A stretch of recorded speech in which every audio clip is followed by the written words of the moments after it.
चाय बिस्किट की दुकान की आड़ में चल रहा था गांजे का कारोबार। मां बेटे समेत 3 गिरफ्तार। मुजफ्फरपुर पुलिस का बड़ा खुलासा। मैं सानी और आप देख रहे हैं एमटीए न्यूज। मुजफ्फरपुर के अहियापुर थाना क्षेत्र में पुलिस ने नशे के कारोबार का बड़ा भंडाफोड़ किया है, जहां चाय बिस्किट की दुकान की आड़ में गांजा बेचने वाले गिरोह का खुलासा भी हुआ है।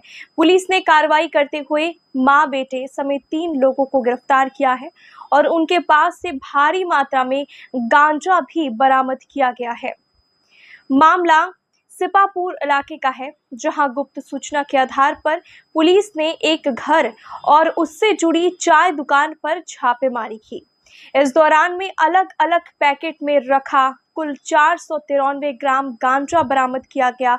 गिरफ्तार आरोपियों की पहचान सुनैना देवी, उसके बेटे संतोष कुमार और पड़ोस में रहने वाली गुलाबो देवी के रूप में हुई है और पुलिस के मुताबिक तीनों मिलकर के इलाके में गांजा सप्लाई का नेटवर्क चला रहे थे। घर के साथ साथ चाय बिस्किट की दुकान को भी गांजा बेचने का सुरक्षित ठिकाना बनाया गया था ताकि किसी को भी शक ना हो। जांच में यह भी सामने आया है कि ये गिरोह लंबे समय से इलाके में सक्रिय था और आसपास के युवाओं तक गांजा पहुंचाया जा रहा था।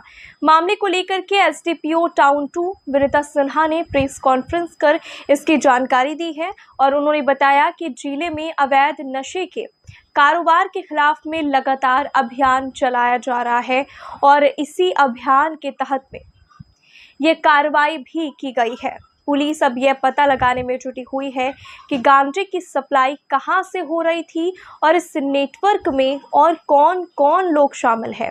फिलहाल तीनों आरोपियों से पूछताछ जारी है और पूरे नेटवर्क को खंगालने की कोशिश की जा रही है। अब सवाल यही है कि आखिर चाय की दुकान की आड़ में कब से परोसा जा रहा था नशे का ये जहर और इसके पीछे कौन है असली सरगना।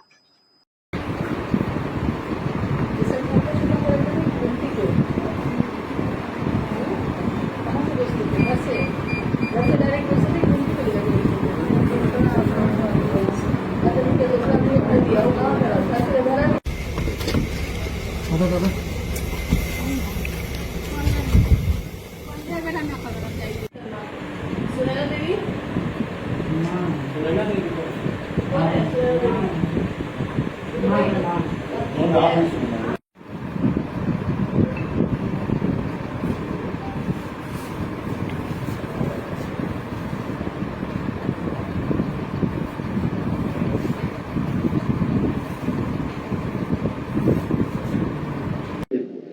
वरीय पुलिस अधीक्षक महोदय के आदेशानुसार तथा नगर पुलिस अधीक्षक महोदय के निर्देशन में मुजफ्फरपुर जिला अंतर्गत एक विशेष अभियान चलाया जा रहा है, जो कि मादक पदार्थ के जो कारोबारी हैं उनके विरुद्ध किया जा रहा है। इसी संदर्भ में दिनांक 13/5/2026 की संध्या को एक गुप्त सूचना के आधार पर विशेष टीम का गठन किया गया अहियापुर थाना से, जिसमें पूरी टीम के साथ जो आवश्यक टूल किट थी और मजिस्ट्रेट थे उनके साथ प्रस्थान किया गया तथा जो 2 जगहों पर छापामारी की गई, बकरी टर्मा के पास तथा बड़ा जगन्नाथ छिपापुर के पास, जहां पर टोटल 59 पुड़िया एक जगह से और 27 पुड़िया दूसरी जगह से कुल 86 पुड़िया गांजा जैसा पदार्थ, जिसका कुल वजन 493 ग्राम है।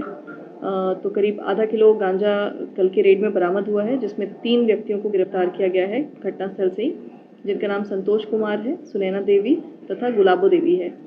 ये तीनों गांजा का कारोबार उस एरिया में करते थे, जिसमें इनके घर से प्लास्टिक के थैला में टिफिन बॉक्स में गांजा बरामद हुआ है। एक जगह से गुमटी पर भी जो चाय बिस्किट का जो इनका जार था उसके अंदर से भी बरामद किया गया है और कुल मिलाकर आज तीनों लोगों को इसी घटना के संदर्भ में न्यायिक हिरासत में फॉरवर्ड किया जा रहा है। इनसे पूछताछ भी की गई है कि ये कहां से गांजा लाते थे तथा किस माध्यम से ये सप्लाई करते थे। खुदरा विक्रेता, जैसा कि अभी प्रथम दृष्टया प्रतीत हो रहा है कि ये खुदरा विक्रेता थे और अपने गुमटी पर ही ले जाकर पुड़िया में बनाकर गांजा को बेचते थे। इसमें जो संतोष कुमार हैं और सुनैना देवी हैं वो माँ और बेटा हैं। गुलाबो देवी उनके पड़ोस में ही रहती है, जो कि बड़ा जगन्नाथ छिपापुर की रहने वाली है इन तीनों को अभी जो रेड हुई थी उसमें तीनों को गिरफ्तार किया गया है। इनका और भी सिंडिकेट है और भी रैकेट है जो वहाँ पर चलता है। इस पर निरंतर हम लोग छापामारी करते रहेंगे। विशेष टीम का गठन भी किया गया है जो कि एनडीपीएस के मामलों के लिए निरंतर इसमें छापामारी की जाएगी और इसमें और भी हम लोग उपलब्धि हासिल करेंगे। जो सप्लाई का मोड क्या होता था, किस तरीके से ये लोग करते थे? इनके घर पे ही जो भी अभी तो ये बता नहीं रहे हैं इस चीज़ के संदर्भ में, लेकिन जो भी इनके सप्लायर थे वो घर पर इनको लाकर माल सप्लाई करते थे और जो भी पदार्थ है मादक पदार्थ उनको ये छोटी छोटी पुड़िया बनाकर जो गुमटी चलाते थे चाय बिस्किट का उसके पास वहाँ पर जिस तरह का डिमांड आता था उस तरह से ये लोग बेचा करते थे। ये पुराना पेशेवर है वो सामान बेचने का या अभी इनका आपराधिक इतिहास हम लोग देख रहे हैं, अलग अलग विभिन्न पोर्टल पे हम लोग चेक कर रहे हैं, बट जैसा कि स्थानीय लोग के द्वारा पता किया जा रहा है तो इसमें से एक दो लोग हैं जो पहले से ये कारोबार कर रहे हैं और हम लोग इस पे और भी इनका जो भी टेक्निकल एविडेंस निकाल कर इनकी जो बैकवर्ड फॉरवर्ड लिंकेज है उस पर भी कार्य करेंगे तथा पूरे सिंडिकेट को हम लोग बस्ट करेंगे।